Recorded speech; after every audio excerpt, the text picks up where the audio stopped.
नमस्कार दर्शक बंधु। आज गोटे बहुत महत्वपूर्ण प्रसंग।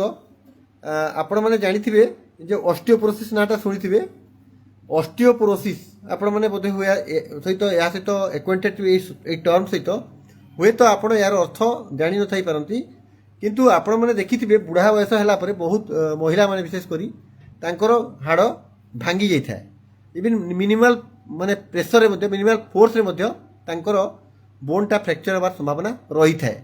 तो आमे ताकू रक्ष रखी मो क्लिनिक रे आम क्लिनिक रे किछिटा मेडिकल कंपनी अच्छी तांकर सहायता रे आमे मासरे थरे गोटे बोन मिनरल डेंसिटी टेस्ट करथाऊ जो कि आपण अस्थि आपणकर अस्थि रे थिबा घनत्व बा हमर जो मिनरल अछि ता घनत्व जानिया पई गोटे टेस्ट हुए। तो जो मेसीनटा वर्तमान आसी क्लिनिक रे सेटा मौजूद आसे वर्तमान देखो या कहती अल्ट्रासाउंड बोन डेंसिटोमीटर जो कि आप देखो यहाँ हूँ अल्ट्रासाउंड बोन डेंसिटोमीटर।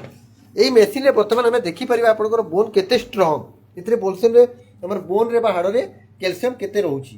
तो रखिले माँ आम जस्ट गोटे रोगी को कहूँ तार बोन रो डेंसिटी आम जाना ऑस्टियोपोरोसिस कहीं पछे कहबी कि आगुरी आम टेस्ट करवा।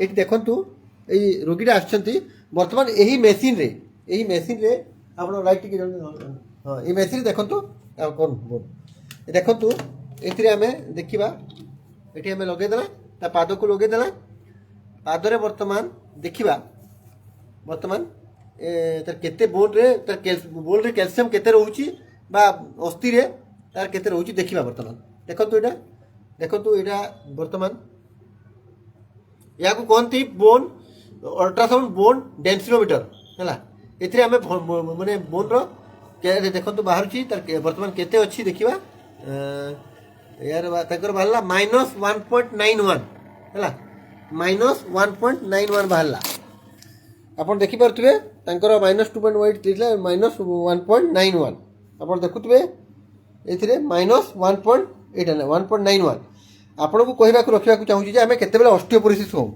जहाँ को टी स्कोर ये देखुए टी स्कोर ये गोटे प्रकार आमर अस्थिर घनत्व मिनरल घनत्व जानापी सहायक हुए। यह जब -2 रु अधिक हुए आम ऑस्टियोपोरोसिस कही था। तो यहाँ नॉर्मल जेहेतु -1 अप टू -1 हूँ नॉर्मल -1 रु 2.5 -2.5 हूँ ऑस्टियोपेनिया बोन रे टिके डेंसिटी कमी जाइए मिनरल डेंसिटी कमी -2 पॉइंट माने सीवियर कमी जाइए जद्वारा आप ऑस्टियोपोरोसिस जो फ्रैक्चर होगा संभावना थाए। तो यहाँ देखिए आम -1.91 अच्छी माने यार अर्थ नॉर्मल नुहे किंतु बोन रे कैल्शियम लेवलटा मिनरल लेवलटा एत कम अच्छी जद्वारा कि फ्रैक्चर संभावना अधिक। आउ जन देखा आप रखिले ये देखा रखु बर्तमान देखु आउ जन आम रखा बॉडी रे कैल्शियम केते अच्छी देखा है बर्तमान देखु रख रख रख एबे देखू आम ये फुटटा लगे देछू। बर्तमान आपको कहबी ऑस्टियोपोरोसिस बहुत गुड़ा फ्रैक्चर हुए जमी हाथ फ्रैक्चर हो जाए बयस बढ़ला संगे संगे कि स्पाइन फ्रैक्चर हुए किसी लोकंर कॉलिज फ्रैक्चर हुए गोड़ फ्रैक्चर हुए देखी आपण मैंने देखो यहाँ आम बर्तमान आरंभ है टेस्टा बर्तमान देखा बोन रे केते कैल्शियम अच्छी देखो ये पाद पकईदेला तो आम जापर बोन ये एक्सरे गुड़ा ये बाहर सेपटे जाऊँगी बोन रे केते डेंसिटी जना पड़ देखो है एरर आसला। तो देखुए आप केते बाहर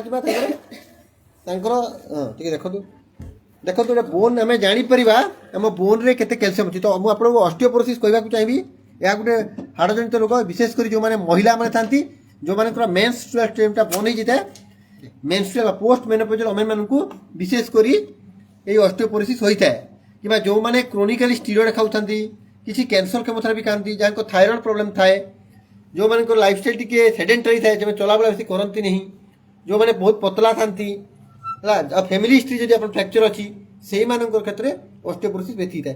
तो यहाँ आम देखला बर्तमान देखो आम बर्तमान बोन रे केते डेंसिटी कैल्शियम अच्छी केते बोन मिनरल डेंसिटी आम जानी देखो ये बाहर -2.48 पाखापाखि -2.5 ऊपर हेले ऑस्टियोपोरोसिस।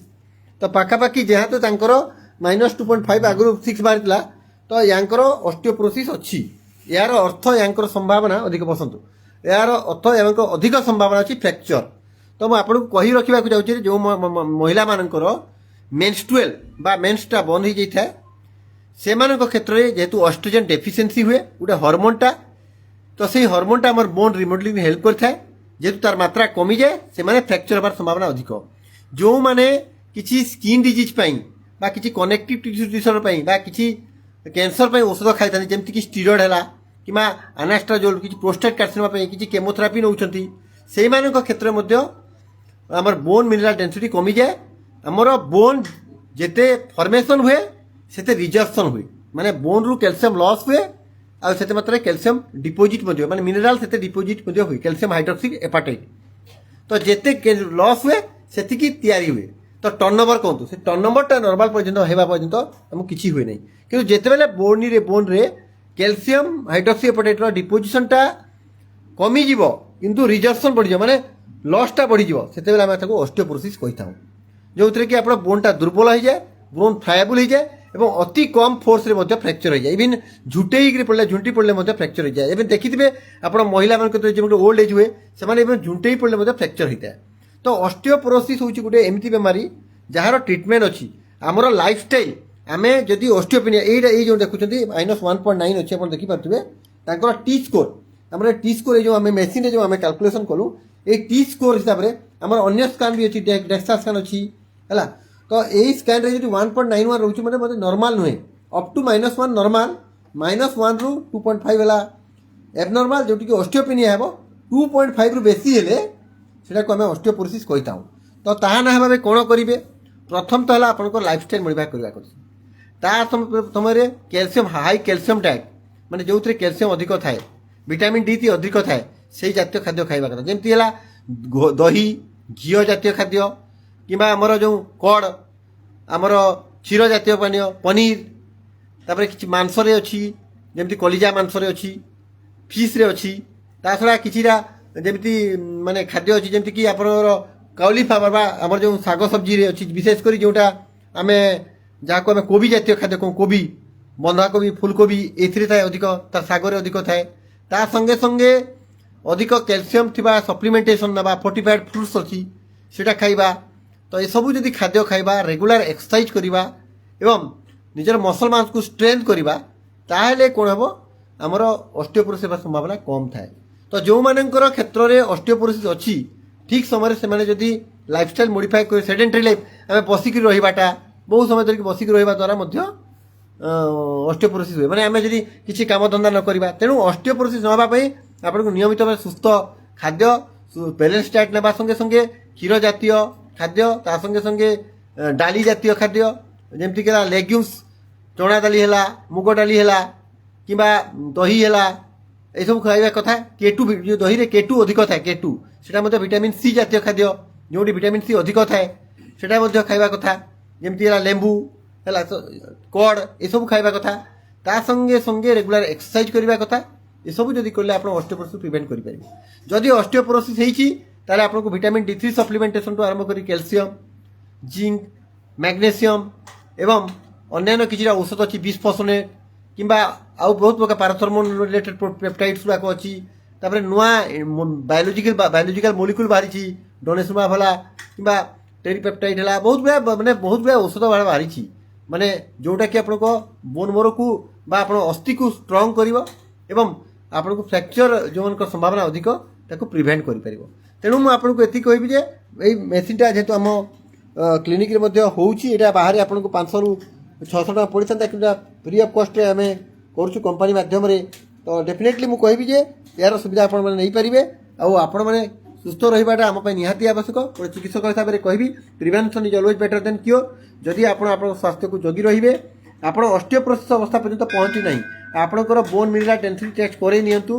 ଆପଣଙ୍କର ବୟସ ଯଦି 50 ବର୍ଷ ଓଭର ହେଲାଣି, ଆପଣଙ୍କର ଫ୍ୟାମିଲି ହିଷ୍ଟ୍ରିରେ ଫ୍ରାକ୍ଚର ଅଛି କିମ୍ବା ଆଗରୁ ଆପଣଙ୍କୁ ଫ୍ରାକ୍ଚର ହେଇଛି, ତାହେଲେ ମଧ୍ୟ ଆପଣ ଟିକେ ନିଶ୍ଚୟ ବୋନ୍ ମିନେରାଲ ଡେନ୍ସିଟି କରେଇ ନିଅନ୍ତୁ।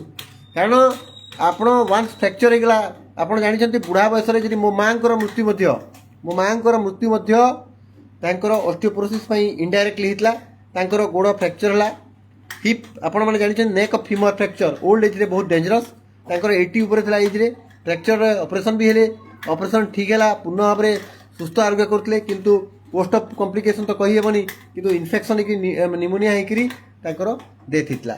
तो मुझे कहबी जे आप अलवेज निजर माने बोन हेल्थ को बा अस्थि जनित स्वास्थ्य को जगंतु से आपको उत्तम खाद्य सुषुम माने बैलेंस डाएट ता संगे संगे एक्सरसाइज करवा संगे संगे आपण को सचेतन रही आवश्यकता रही जदि आप सब करेंगे सुस्थ रहीपर कारण यहाँ गोटे जनहित जाति जारी करी माने सूचना आप बहुत मात्रा शेयर करूँ लोक सचेतन हूँ मो क्लिनिक एटलिस्ट मुझे भावी मसरे थे तो मुझे आग को चेष्टा करी बाबूजी यही दशहरा पर्व मो पद्मपुर अंचल में करी तो आम डेफिनेटली लोकों समस्या मुझे क्लिनिक रे कंपानी साहाय्य सुगर टेस्ट कराऊँ मझी मझी आम गतर प्रोटीन टेस्ट यूरिन रे प्रोटीन टेस्ट कराइलु एथर आम माने बोन मिरर डेंसिटी करूँ आगुरी करूँ तो जहाँ संभव आपण मान जहाँ सहायता प्रदान करा आगक क्लिनिक आपण सेवारे सेमती जारी रही कि कहबी जे आपण केमती फ्रैक्चर पर्यंत वेट करूँ ना